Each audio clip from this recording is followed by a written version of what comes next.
Something someone yelled real loud one time. Oh, everyone believes in how they think it ought to be. Oh, everyone believes, and they're not going easily.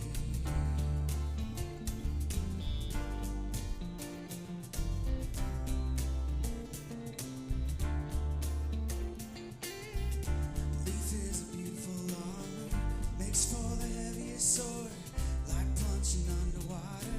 You never can hit who you're trying for. Some need the exhibition, some have to know the try. It's the chemical weapon for the war that's raging on inside. Oh, everyone believes, from emptiness to everything.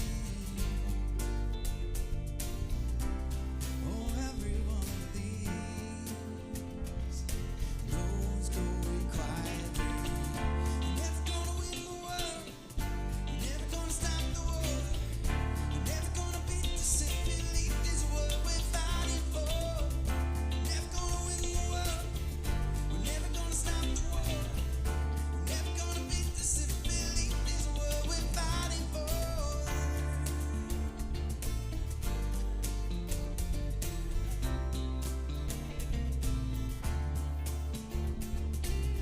Is there anyone who ever remember, never surrender, with their life for life?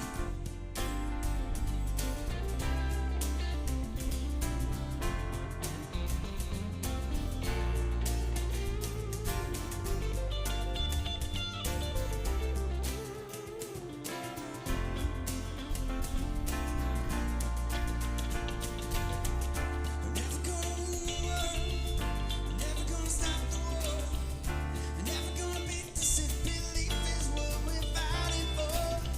We're never gonna win the world, we're never gonna stop the war, we're never gonna beat the sick belief is what we're fighting for.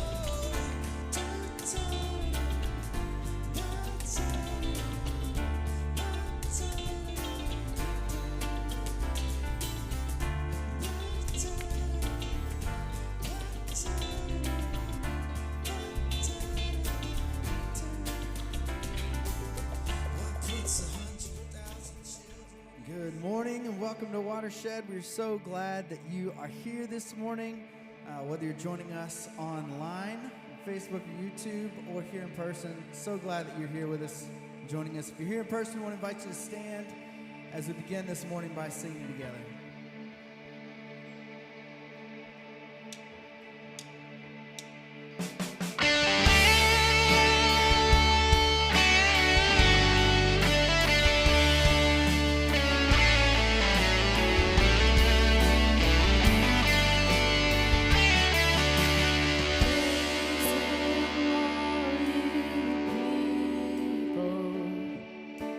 Sing, oh, sing you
Thank you so much for this morning. We want to give you a little bit of space to greet the people around you. Turn and say hello, and then we'll continue singing together.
Shame is undone.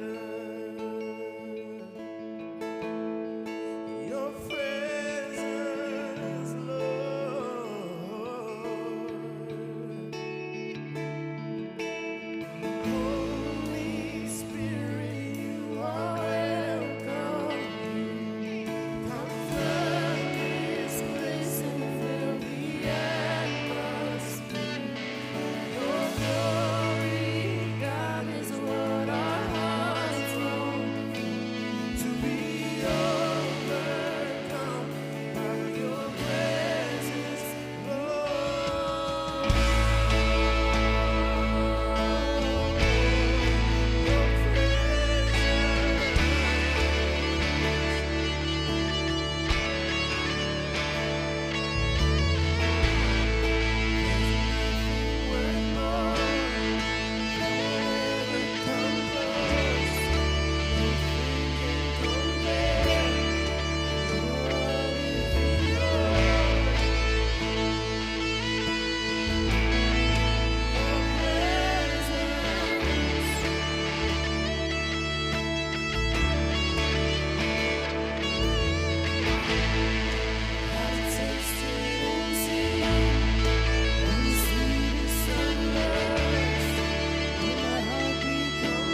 this morning.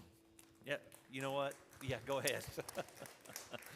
God, thank you for allowing this moment. I don't know what's in the room or who's here today that needs to hear a message that invites you in the Red Hot Center, whatever is going on in their life. But we long for that. We are deeply grateful that we get to be a community together on this particular moment. It's got to be important for someone in this room. I know it's important for me. It's important for all of us. We love you. It's in Christ's name. Amen. You may be seated if you're not already. Thank you for being here this morning. My name is Matt. I'm one of the co-pastors here. I am the lead pastor here. I keep fumbling that ball almost always. I am the lead pastor here at Watershed. I'm so excited that you're here. I'm super excited today. And no, it's not because my Kentucky Wildcats are playing an NCAA tournament. All right, yeah, actually it is. That is one of the reasons I'm excited. I'm excited, though, because Tuesday night, Preface starts again. If you're not familiar with what Preface is here at Watershed, it's sort of like our on-ramping experience. If you're brand new and you're wondering, what is up with this place? How does my religious or spiritual past begin to integrate with who Watershed is? Then Preface is for you. If you're looking to meet people that are on a similar journey, Preface is for you. If you haven't been in Preface for a while and you're wondering, what has the evolutionary process looked like over the last 3 years? Preface is for you. So you could have been here literally for a decade and a half, and Preface could be for you. It starts Tuesday night. There's childcare if that's helpful.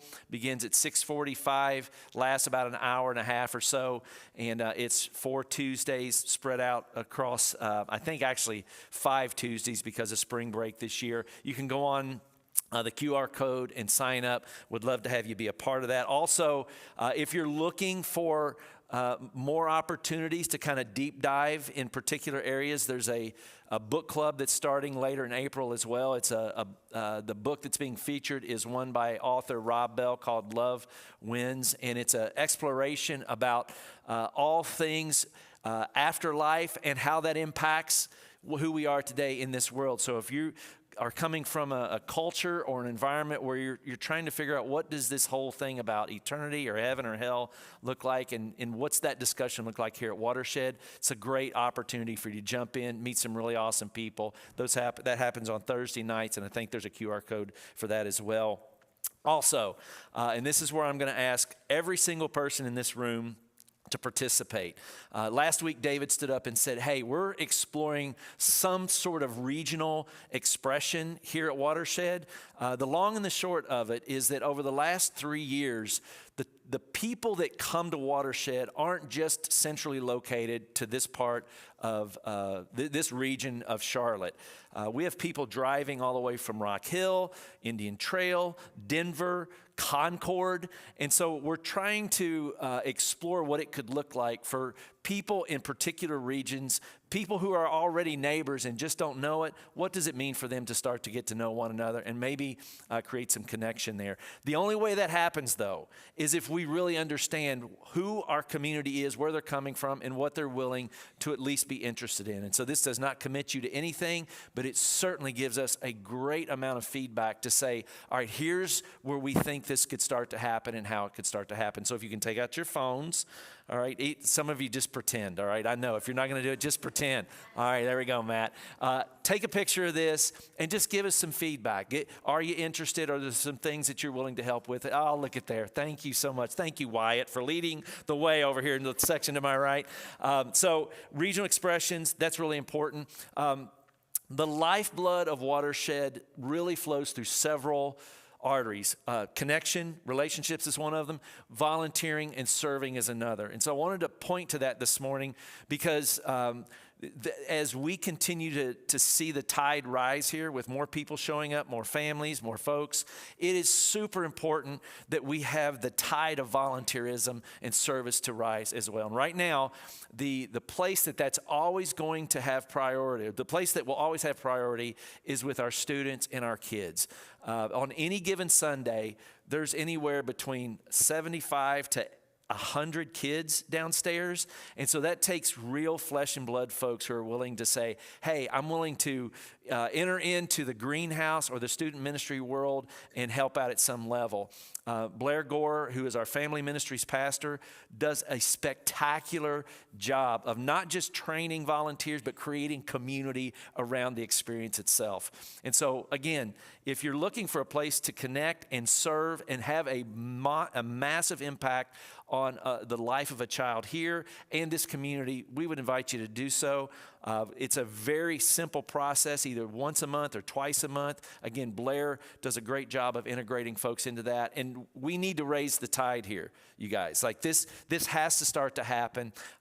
Blair needs somewhere between 70 and 80 volunteers a month. All right, so to put that in perspective, there's about 50% of our community right now are kids and students. When we started Watershed, it was 13%. It's 50 now. So that means we have to have people step up and say, you know what, I'm gonna put my name in the hat. I'm gonna push my chips to the center of the table, and I'm gonna get going. So will you please consider doing that? If you go to the QR code there and express interest, I know Blair will be reaching out to you as soon as possible.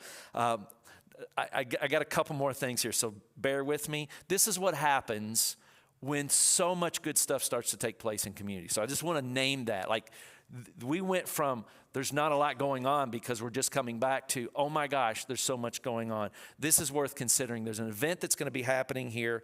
I think I'm trying to remember what. Go ahead, the sip, there you go, the paint and sip party.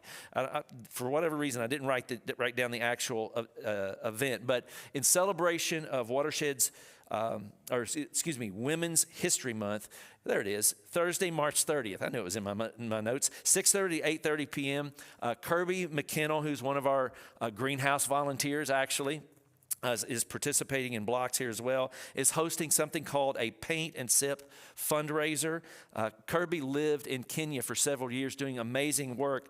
Part of her work was leadership and involvement with a girls' leadership camp called, hope I don't butcher this, Kuza Dada camps. Kuza Dada means to grow and uplift girls in Swahili. The camp focuses on ensuring adolescent girls have the skills and knowledge to exercise agency about their health, sexual reproductive health, education, and future, and becoming leaders in their communities. This is groundbreaking work in Kenya. They do this through various activities, including games and sports and talent shows and art and things of that nature. And all of this fosters authentic connection, a sense of belonging, and confidence. And so this is a fundraising event. You can sign up via the code. Kirby says bring a bottle of wine or the drink of choice for yourself or someone else to share. Paints and supplies are provided. So again, tons of opportunities to get involved here. Books clubs, preface, regional expressions, paint and sip funding events. And I just want to say thank you for those of you who understanding that like resources help make all of this happen, like help us create opportunities for connection and transformation and doing good outside the four walls of this organization or this community of faith. Those of you who have said, yes, I'm going to allow my resources to be included in that, I just want to say thank you for that. That is super helpful. We continue to ask that our community continue to grow in that part of their maturation process. Every month, it's our goal to bring on 5 new recurring giving families or households at least $100 or more. If that's a little too aggressive for you, then whatever you can give is absolutely appreciated. But this month, we're 2 out of 5. We got a couple of weekends left. If you're someone who's been here for a while, or this is your first Sunday and you like what this community represents and the work they're doing, we would invite you to jump in and be a part of that.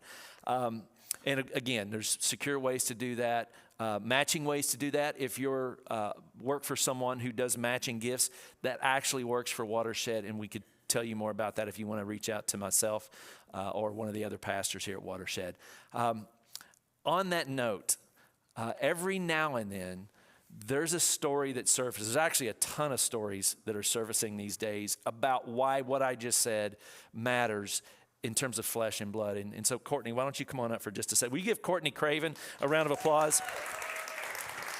So You've heard us talk about Bethany Christian Services. Bethany Christian Services is an organization that does a lot of things, but the thing that we're really passionate about and that they do an amazing job at doing is helping kids who have been separated at the border be reunified with families here in the United States. And they do this by creating fostering environments so that families here in Charlotte can host kids until that magical day we promised we weren't going to cry, right? That magical day, that divinely appointed moment when they get to see their family or their parents again.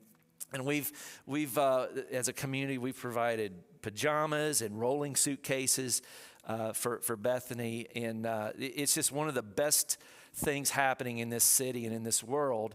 And I showed up at Bethany a couple of weeks ago. David asked me to drop off some of the rolling suitcases, and I hadn't been there.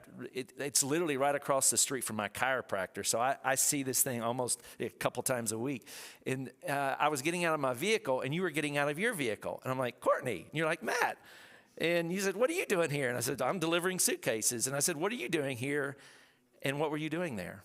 I was picking up my foster child, Pedro, from school. Yeah. So you have been involved with this since December.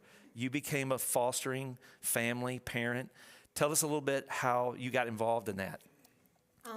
So I thought about fostering for a few years now. Becky Santoro, who used to be on staff here, started a nonprofit, Foster Village, and that kind of put fostering on my radar. Timing never seemed to work. And then you guys sent emails out about this program with Bethany Christian Services, and I was skimming the email. I wasn't totally reading it, but it was in my... You don't read all of our emails? You're the only person in this room that does that.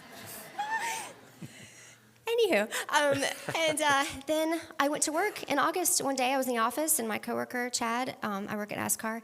We were just having a conversation, and he said, my wife and I have been fostering immigrant kids, and I was like, is that through Bethany? And he's like, it is. And we're both looking at each other, kind of like how you and I looked at each other that day. And he said, they just sent an email this morning that they need more families. And I said, forward it to me.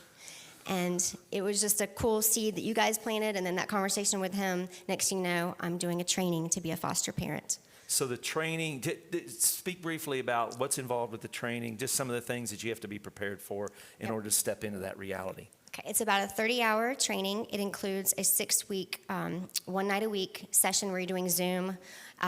They have a workbook. I brought the workbook, but I didn't think I'd hold that and talk with this. I talk with my hands too much. But anyway, there's a workbook here if anyone wants to see it later. And you actually have to do the work because they will call on you in that Zoom session. And my class was only 4 people. So odds of me being called on are pretty high. But it's very manageable. There's a lot of paperwork. The fire department comes to your house to check out things. So they came to my house on a Friday night at 7 o'clock. I was like, why didn't I tell my girlfriends to come to my house? Firemen. What a fail. Focus. Stay focused here, please. Yeah, focus. And then Bethany comes and does site visits. But it's all manageable. I have a pretty busy life, and I was able to carve out the time to do this training. And once you're done, you're not just a foster parent with Bethany, but you are a licensed foster parent in the state of North Carolina. So you could do domestic, traditional foster care as well, which is pretty cool. So talk a little bit about how this has impacted you, what you've learned, just anything that, in terms of like, wow, I didn't know this was going to happen. What's this been like? I guess is what I'm asking. So I'm a non-mom. So I've gotten to flex a mom muscle that I always wondered if I had. And I think I do a pretty good job at it. Yeah. I found that children are crazy resilient. People have always said that, but these kids are kind of next level resilient. I think they're coming from a lot of strife. They haven't seen their mom or dad in so many years, unless they've just FaceTimed with them.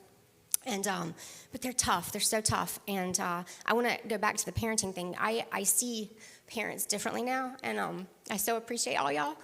In December, Bethany had 2 days, like randomly, that they were doing, I think, staff training. So I had to be at home working with a child in my house. 2 days. I about lost my mind. I don't know how y'all did it during COVID for so many months without going to jail or rehab good Lord, if you survive that, give yourself a medal like today. Like, go buy yourself something really nice, because I had to call my boyfriend over the second day. I was like, you're gonna have to come, you gotta help with her math homework and just keep her busy for like an hour because I got stuff to do, man. It was really challenging, and I just a huge appreciation for all parents, especially single parents, has come out of this. Yeah. So you when you have a child, you bring that child to their location that's real close to Carmel and 51. There's a full-on, like an academic experience, 8:30 to 3:30, is that right? Yeah, pickup's 3:30 to 4. Yeah, and this is stuff that I've known about, but I got to actually see because parents were showing up the day that we ran into each other.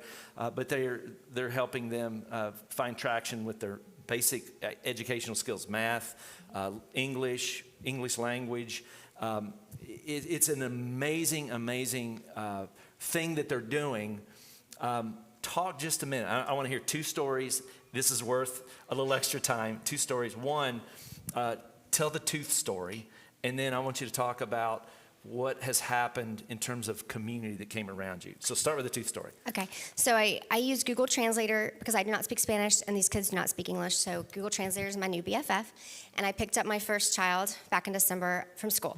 She mentions casually that she has a loose tooth. And I'm like, okay, noted. Like, this is through the translator. Like, okay, loose tooth, got it, right. I'm just driving home. We get to my house.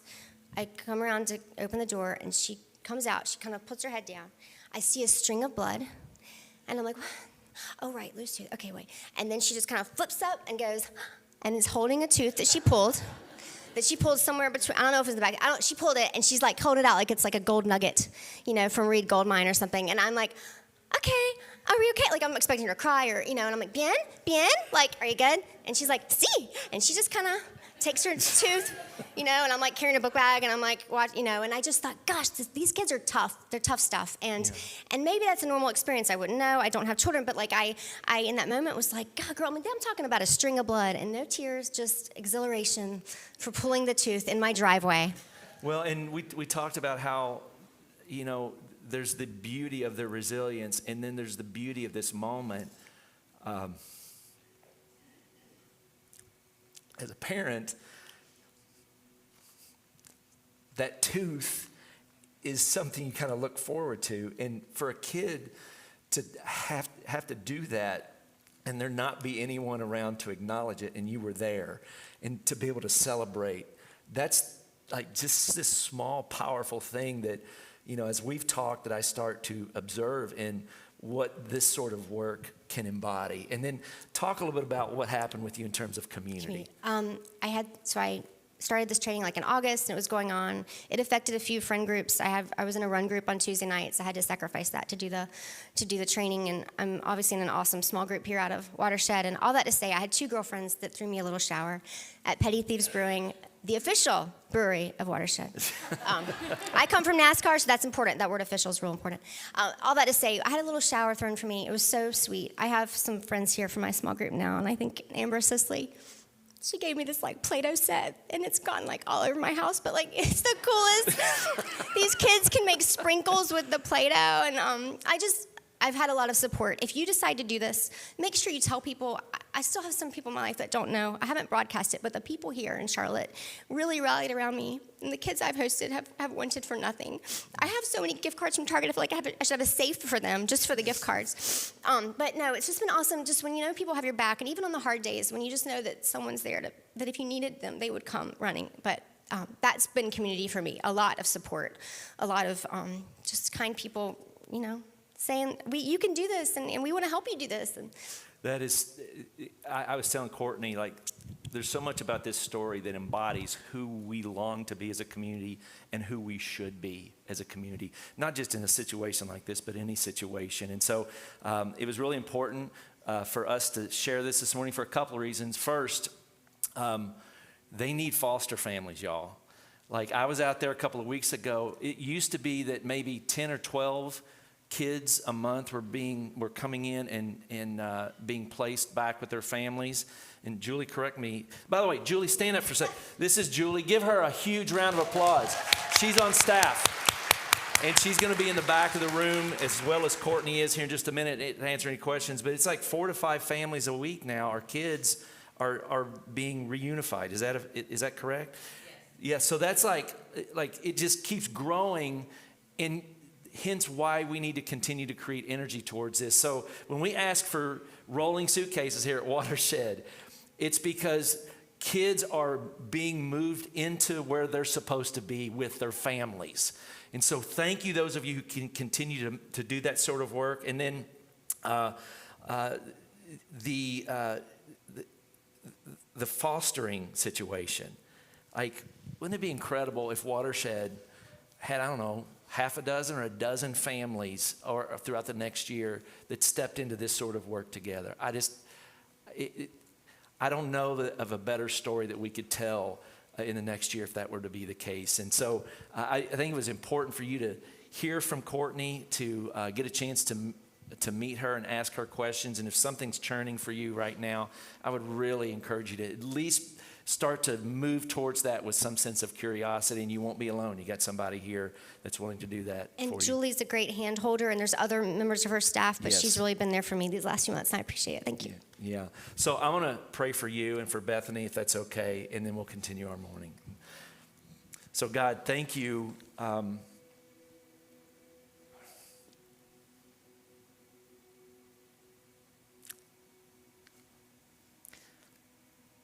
When Paul describes you as a father to the fatherless, a parent to those without parents, there's this sense that if we're serious about embodying the divine, if we really are interested in chasing after a first century Jesus that lived in the margins of society and pointed to the humanity that people would overlook, God, we are invited as a community to support that sort of work, but then also to jump in and be a part of it ourselves. And I don't have enough words to express the gratitude for people like Courtney and others who model this for us as a community. And so God, may we sacrifice at a greater level for what happens here in this community, but then also what happens beyond these walls in the work of places like Bethany Christian Services. I pray for their leadership this morning. I ask that you continue to overwhelm them with great provision, support, care, and love. And we're just grateful that we get to be a part of it. It's in Christ's name we pray. Amen. Will you give Courtney and Julie another huge round of applause?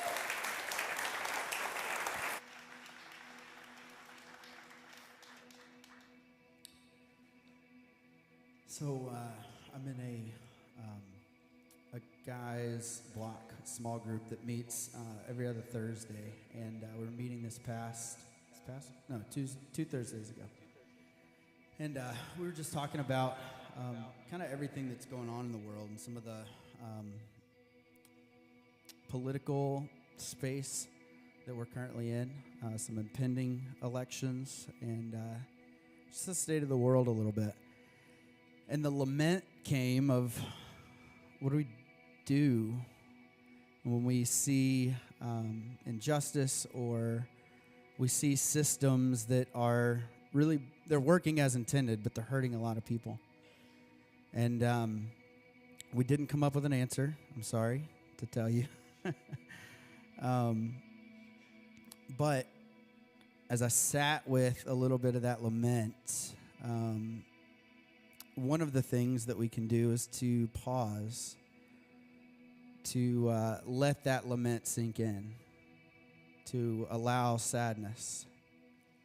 And one of the ways that I know how to do that is to sing about it. So can take maybe the next few moments and allow yourself some emotions.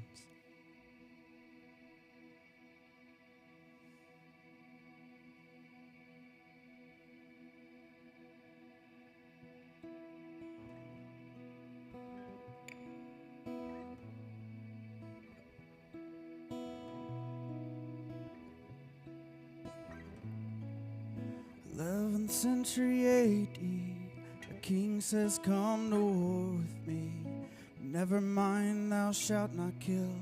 We're dealing now with infidels. He raises high his sword and then he charges forth with all his men.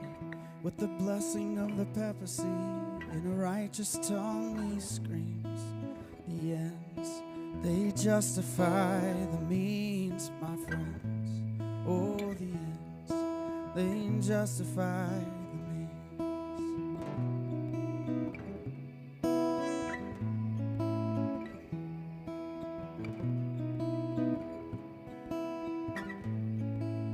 tell him life is nothing more than a weapon in a time of war. This is the only way we found to tear these mighty symbols down. In the cockpit now he starts to steer, so all the world will clearly hear these once benign flying machines shouting out of the TV screens. The ends, they justify the means, my friends. The ends, they justify the means.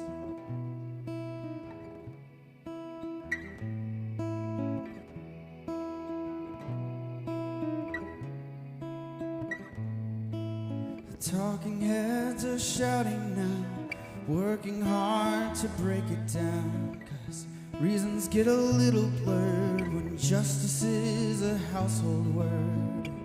As the station's ratings soar, night vision cameras watch the war, while far across a veil of sea we cheer the black and flaming screams. The ends, they justify the means, my friends. The ends, they justify the means.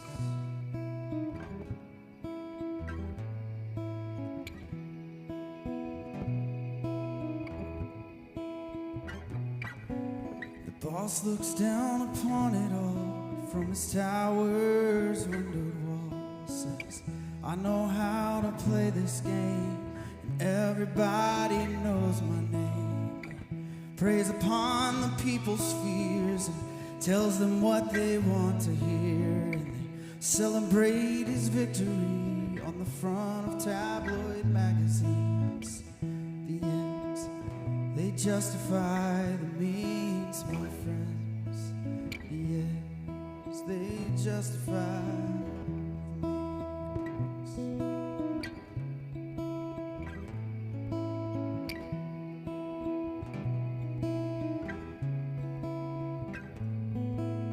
Climbed upon a mountain high, spoke to every passerby. Everyone you ever knew is really just a part of you. They see the life you choose to live, and they feel the hope you choose to give. Every word you ever say, teach the world to live that way. When society had had enough, they beat him down and lifted him up. They crossed his feet and raised his hands. Quietly he whispered that the ends, they justify means, my friends. And the means, they justify the ends, my friends. The means, they justify the ends.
Well, good morning.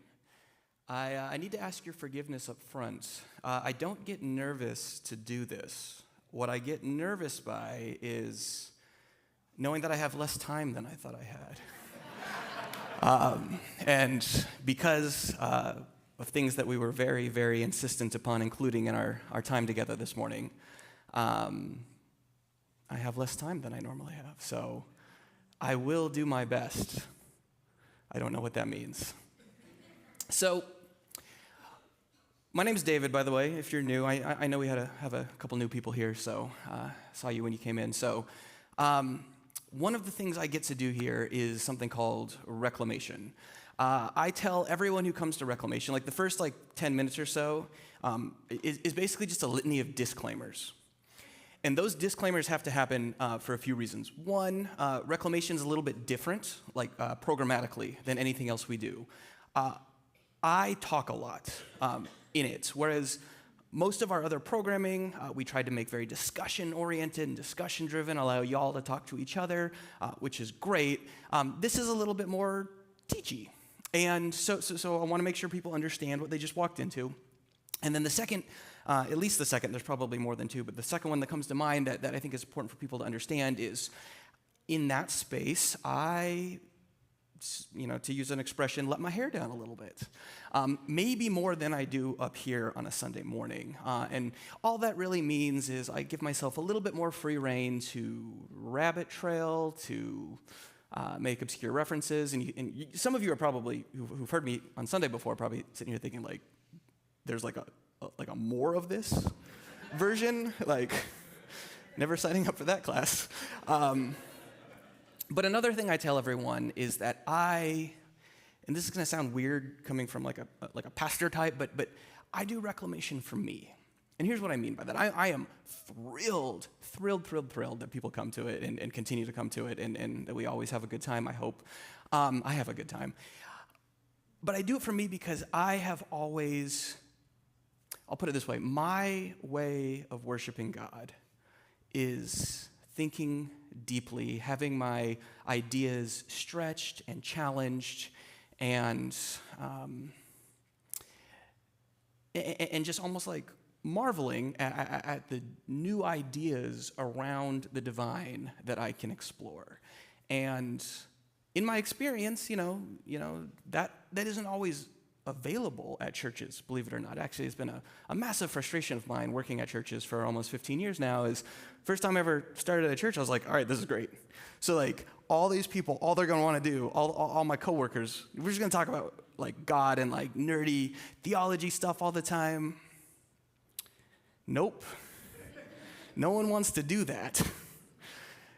So it fortunately other places exist, like the internet, but the internet place sucks. Twitter, I lived on Twitter for a while. That was bad. Reddit, and don't go there.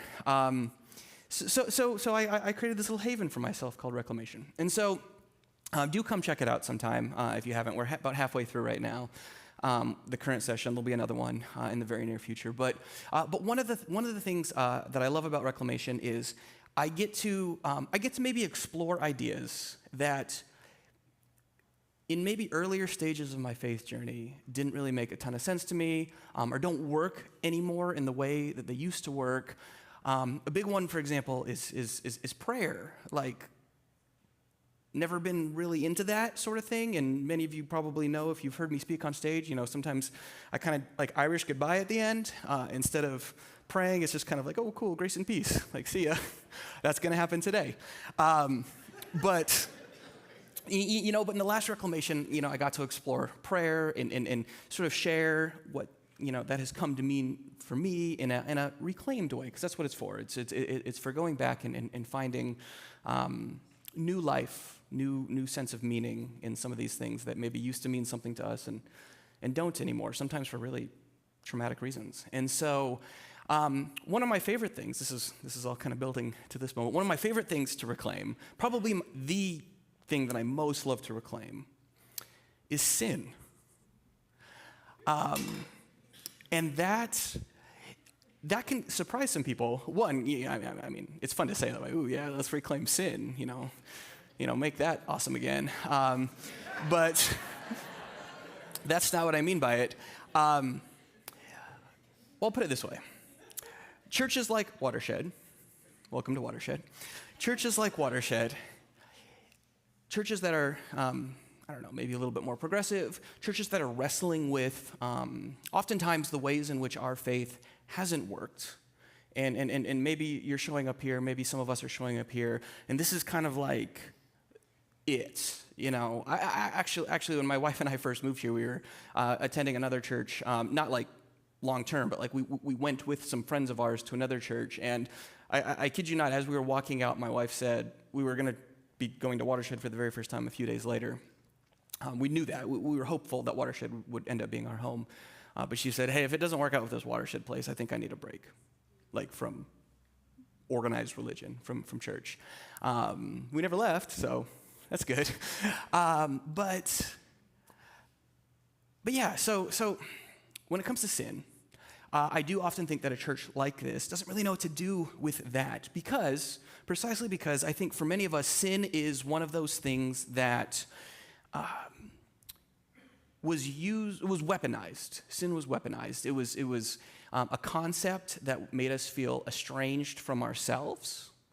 Certain faith traditions frame sin as this thing that almost makes us toxic at the level of our very being, toxic to ourselves, toxic to one another, and maybe most traumatically toxic to God. And so oftentimes when people come to a place like Watershed, or at least leave previous experiences, there's a sense in which, well, that doesn't work anymore, and we don't actually need to do anything with that idea anymore.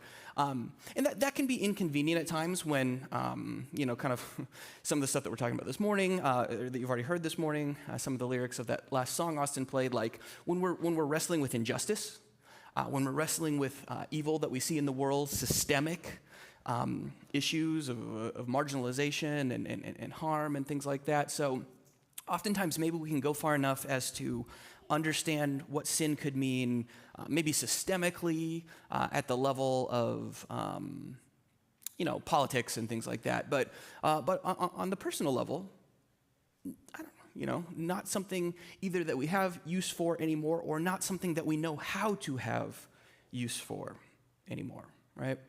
And so, but I love it.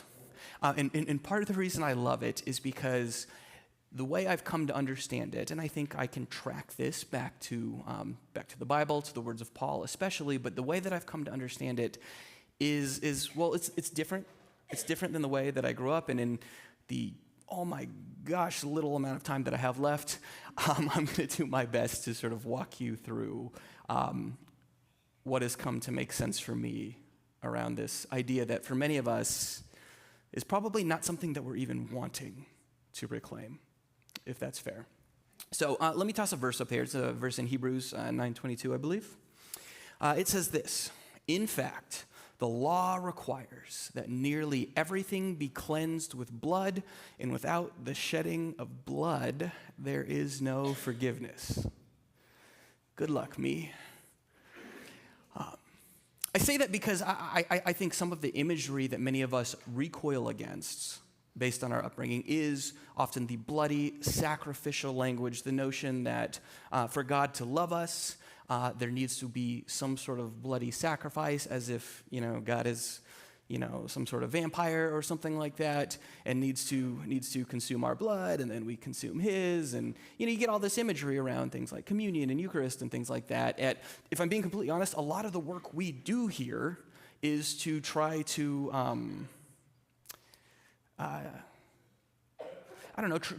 try to, in many ways, reclaim a picture of who God is outside of that more judgmental, violent even, imagery that many of us are raised with. So to choose this verse was a little provocative on my part, and also a little wanting to spare you all from me just doing Genesis 3 again, which is, I feel like I've done that 17 straight times.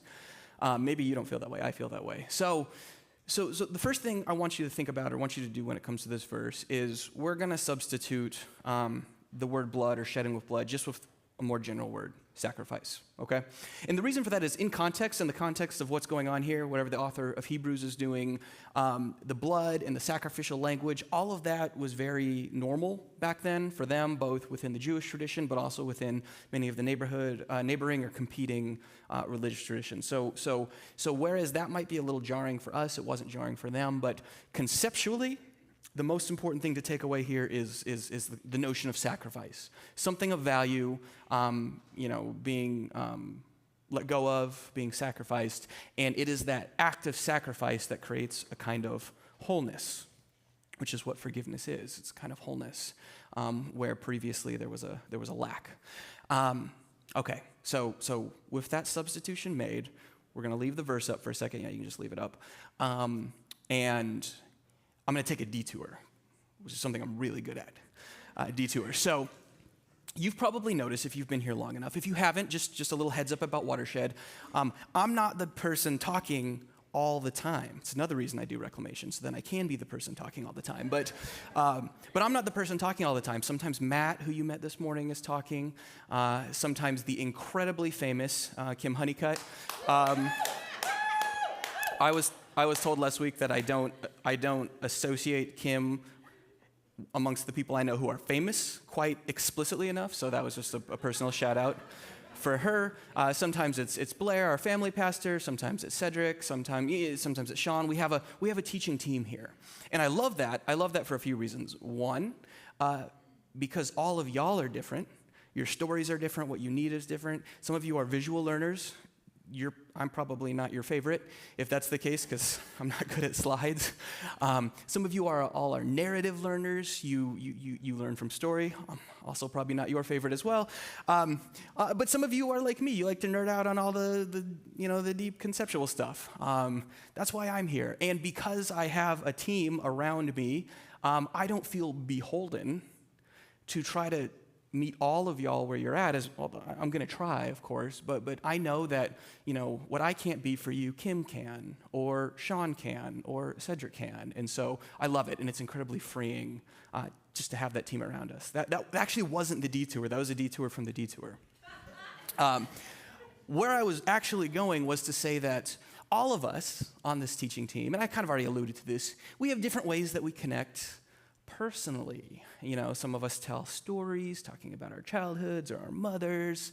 Kim, for example, she's like a brilliant expert psychotherapist, so she gets to bring in that expertise.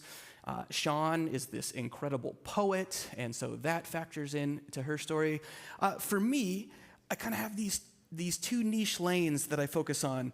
One is just general nerd stuff. So I was actually asked by a friend of mine like 20 minutes ago, like, how many Lord of the Rings references do you think you can fit into this sermon? I said, I don't know. I don't really like write it down beforehand. So as the Spirit leads, I guess, we'll see. I'm counting this as one, Graham. So at least one so far. So yeah, nerd stuff, nerd references. And I know that works for some of you because you come up and you tell me about it. But then the other thing, and this is probably the far more relatable thing, is really, really niche, like French and German philosophy, which I know is just like, the thing everyone's really into. So this is a detour, but it will get to the destination. Here's where it's going. So when it comes to the concept of sacrifice, all right? Sacrifice, sin, these things go together. The idea of sin is there's been some sort of wrong inflicted, some sort of debt needs to be paid. The sacrifice is the currency, the exchange that pays the debt. Okay, this is kind of how we think about it. I know, half the Easter sermons that I ever witnessed growing up, the big dramatic moment where the pastor and the band's already playing behind them to set the mood and stuff like that, which actually, I kind of love when they do that. It makes me get a little hyped. But, and kind of the big dramatic moment is forgiveness means paid in full. But what I want to complicate this morning is that as a notion of forgiveness, that as a notion of salvation, and to be honest, that as a notion of sin. And so here's where the obscure French philosophy comes in. There's this dude, he was actually kind of a jerk in real life, but I thought he had some really good ideas. His name's Jacques Lacan. He's a French psychoanalyst and philosopher, and the way that he sort of explained the human psyche, it really orbits around this idea called lack. And here's all that lack is. Lack simply is the name for that sense within us that if only I could fill in the blank, I would be made whole. And we all have different versions of this. We have things that we desire, things that we aspire towards, things that we think, if I could only get that job, be with this person, hit this tax bracket, eat that meal, I don't know, fill in the blank, have that experience. And it's probably not any one thing. In fact, many of these things that we are consciously desiring towards, consciously seeking, are actually almost standing in as a representative for something that's probably more unconscious, more fundamental, that we think if this hole in our being could only be filled, so then we'll be whole, then we'll be saved. And 99% of the time, we're attempting to save ourselves, all right? I think I said this a few weeks ago in a previous talk, but that's kind of how I explain the Enneagram.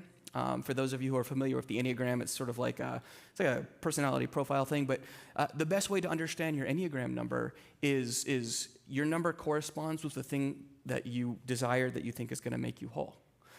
So for a 3, it'd be success. For a 4, it'd be like recognition. For a 1, it would be everything being correct. For a 5, it's knowledge, it's competency. I think if only I can have enough information, then I'll actually be useful. I'll be competent enough to be needed. People will keep me around. Not true, turns out. But here's the thing, that's not true for any of them. And the curse of the Enneagram or anything like this potentially is, it's bad if you don't get the thing that you think is going to make you whole, but it's worse if you get it. Because then if you don't get it, then there's sort of a depressive state where, you're longing after this almost to the point of obsession at times. But then if you get it, well, sometimes that melancholy is worse because it didn't save you. It didn't make you whole. And so for the Enneagram, for example, if I had all the knowledge of the world, if I became like the human ChatGPT, then some of you have that thing I called the internet. It wouldn't. I would still feel this lack. Okay. If anything, I'd be even more frustrated, more angry. And the trick then, and this sort of gets to the end game, but I'm going to say it now, is the trick is, if I can get to the place where I can make peace with the fact that this isn't going to save me, in my case, it's competency or knowledge. In your case, it's you probably have a sense of it. Then actually that thing, I don't entirely die to it. I die to it, but then it returns to me, resurrection. It returns to me as a kind of gift, which I can then steward freely, not as a means to an end, kind of like the song, but as simply a blessing of abundance that I can share with the people around me. So this idea of lack that the cool kind of angry French guy, Jacques Lacan, sort of theorized around, lack is how I've come to understand sin, all right? And I said I wasn't going to reference Genesis 3, but I actually am. So in the Genesis 3 narrative, which most of you are familiar with, whether you've opened a Bible or not, that is the part of the story where, Adam and Eve are chilling in the buff, and in comes this snake, and the snake is like, yo, why don't you eat that fruit? And Eve's like, well, we're not supposed to because that fruit will kill us. And the snake's like, I'm paraphrasing, but the snake's like, no, God's lying to you. If you eat that fruit, you'll be like God. And what does the snake say is to be like God is to have the knowledge of good and evil. And that's really, really key because the way that the snake frames this, the way that the serpent frames it, this whole idea of equating the knowledge of good and evil, this binary notion of in, out, right, wrong, pure, impure, messy, clean, fill in your binary example, equating that with the divine, with infinity, with wholeness, is, I think, the fundamental lie at the root of all of this that I think we need to address. Because if that's true, then the only way to be made whole is to go about, the whole desire loop that I was just talking about. I just need to get what's good. And if I can just get everything organized the right way, good over here, bad out there, then I will be whole, be made like God. I'll be saved. And we have a million versions of that. Our entire economic system is predicated on this being incredibly sticky and difficult for us to, not only difficult, impossible for us to ever overcome. There's always more. This ideology of promise that we're always seeking after. But here's a few things to remember about Genesis 3. One, we already know, per the earlier part of the narrative, that Adam and Eve, standing in this instance for all of humanity, that humanity is already made in the image of God. Which means that sense of desire, that sense of lack that the serpent was per the story sort of feeding into, was already there. All that changed was their relationship to it. All right? So within the nerdy French guy, Lacan, hopefully you're still with me, but if not, I'm just going to keep plowing ahead. Within Lacan's framework, lack is this dialectical, it's this paradoxical thing. Lack is always both a lack and an excess. And for Lacan, and I won't bore you with too many of these details, the way that this works is it manifests in language. And think about our words, think about our language. Every word that we use is simultaneously, I kid you not, you could probably go through every word, both in our language and any other language. Language is always both too much and too little. Any word there's always more that could be said and not enough said. Even your name. If someone says your name, immediately there's associations with that. You know, there is your entire experienced history and others' history experience of you, like having experienced you. And your name both says too much and not enough on that front. And that's true of any other word, all right? So this notion of lack, it's also an excess. But the moment that we speak, the moment that we say something, I don't know, something like, let there be light. Something like, let's make humanity in our image. There is both not enough said and too much said. You see, this notion of lack, yeah, from the perspective of the serpent and pretty much all of humanity, you know, after that part of the story, we experience as this void, this emptiness that needs to be filled if we're going to be saved, if we're going to be made whole, if we're going to be useful, meaningful. But all we have to do is shift our perspective just a little bit here, and rather than some sort of deficit, rather than some sort of curse upon us, this lack, which is also an infinite excess, an infinite more, a wellspring of possibility, is in fact, and has from the beginning, been the very image of God within us. So what we experience as lack and buy into this notion that if only fill in the blank, we will be made whole, which is exactly how that notion of the ends justifies the means takes hold. Rather than seeing it as that, if we see this longing, this yearning, this drive within us, not as something to be disavowed and overcome, but something to be embraced because it is God's creative potential welling up from within us, something that is not to be owned so that we can lord it over others, but something that is to be stewarded and shared in all of the vulnerability that comes with that. Well, that's a game changer. At least it has been for me. So just to recap real quick. So rather than seeing or experiencing this lack as something to be overcome, we can embrace it as God's infinite creative potential within us. That doesn't mean it's never gonna stop being agitating in that sense, because there's always new possibility. You know, anytime that we open our mouths to speak, just like when God opened God's mouth to speak, simultaneously there's always more and less that could be said. It's to be honest, it actually mirrors the way that the entire universe works, whether you go down to the quantum level or all the way up to the cosmic level, and you think about how stars are born. You know, there's like the splitting and the fusion of all these atoms, and it scales. This sort of same logic goes down to things that we can't possibly even comprehend at the tiniest level, and things so beyond our comprehension at the largest level. That same logic maps to us. That's the divine. So what do we do with this? All right. We talk a lot about vulnerability here at Watershed.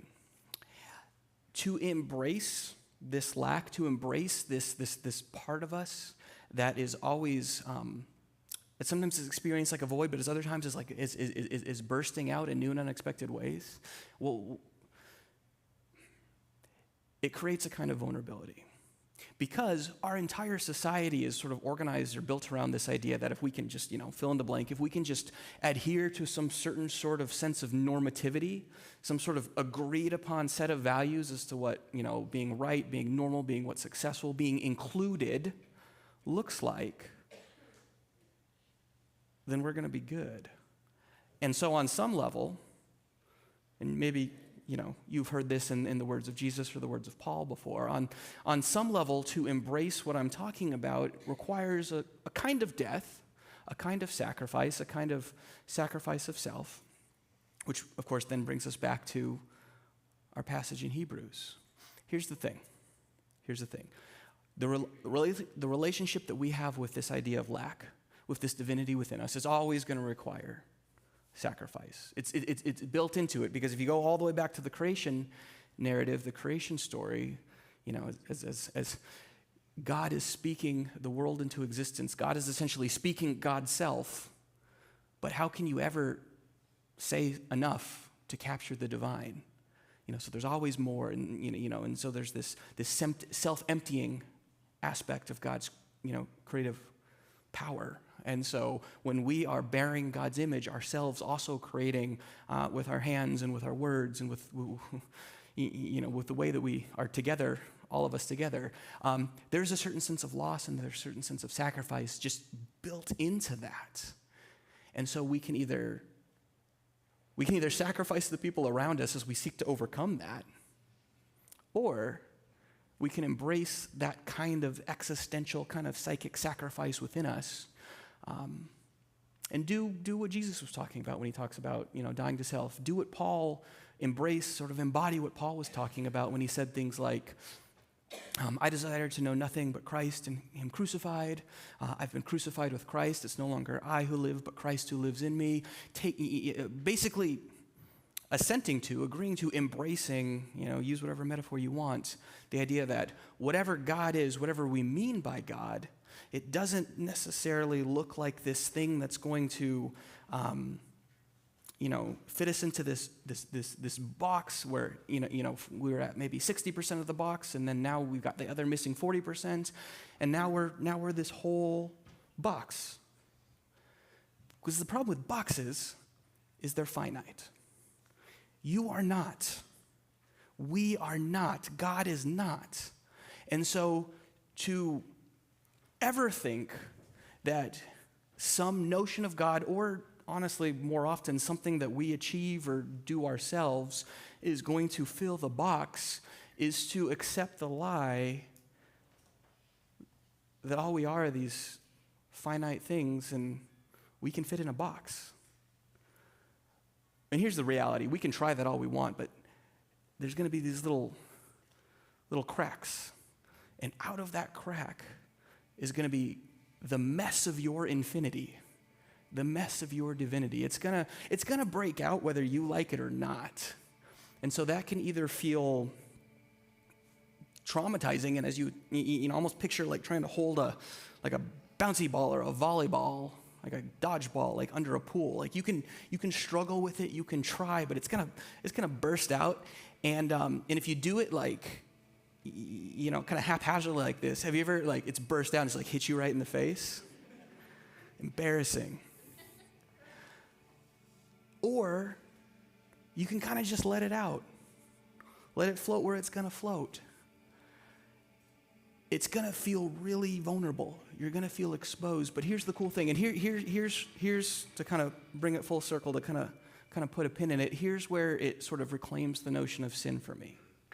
There's two sides to this sin thing, all right? There's two sides to this sin thing. On the one side, we have that sense of lack. Maybe we'll call that original sin. Take that, Augustine. And there's nothing wrong with that, because it's not actually a deficit. It's all of us are just God saying God's own name over and over again. And there's always more to be said. So you embrace that. But then the other side of sin is us trying to disavow that. And when we try to disavow it or overcome it, we hurt ourselves and we hurt the people around us. So to avoid doing that, we embrace this other part, the messiness, the possibility, the ways that things don't fit in a box. We don't fit in a box. All right? And that will radically change the way that we think of belonging. Let me be super practical. Everyone belongs, okay? The snake was wrong, so he got cursed. Sucks for the snake. But the good news is the snake was wrong, all right? So everyone belongs, but how does everyone belong?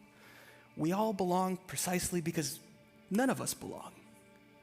Because on some level, belonging is this binary thing. In order to understand that there's an in, there has to be an out. But if there's no place to be in or out of, because there is too much of us, too much us, too much God, too much everything beautiful about that within us, there wouldn't be a place to put it anyway. It wouldn't fit. We don't fit. So all of us together get to be our beautiful, divine, messy selves by embracing the very thing that God revealed in Christ.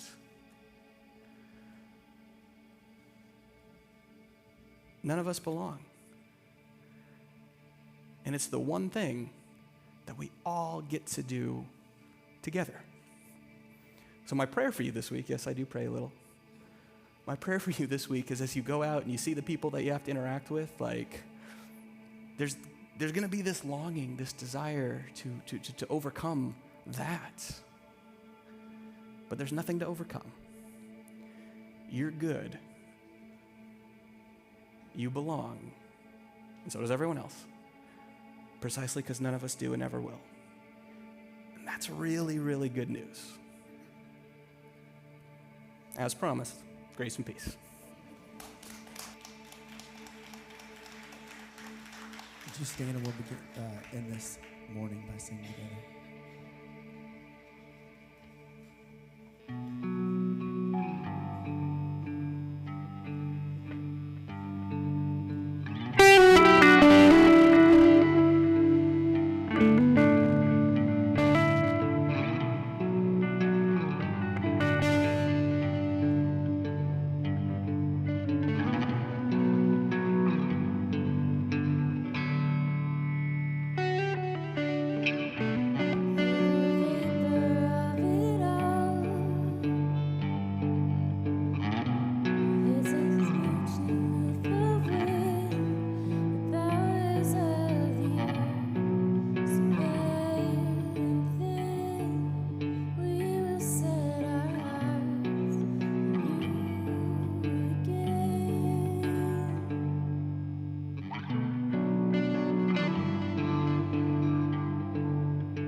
impossible and holy. Kings become fools for you, kingdoms to rulers for you. Vapor finds ground in you, music finds sound in you. Kings become fools for you, kingdoms to rulers for you. Vapor finds ground in you, music finds sound for you. Everything rising, everything rising, everything rising. Oh, oh,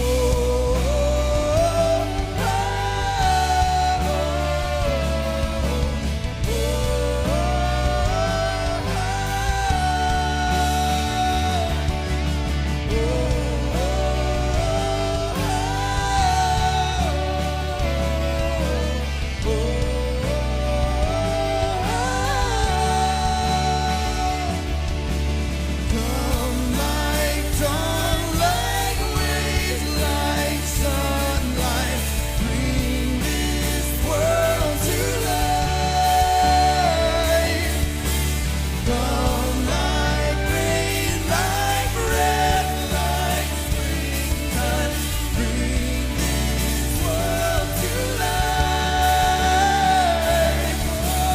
Come like dawn, like waves, like sunlight, bring this world to life. Come like rain, like breath, like springtime, bring this world to life.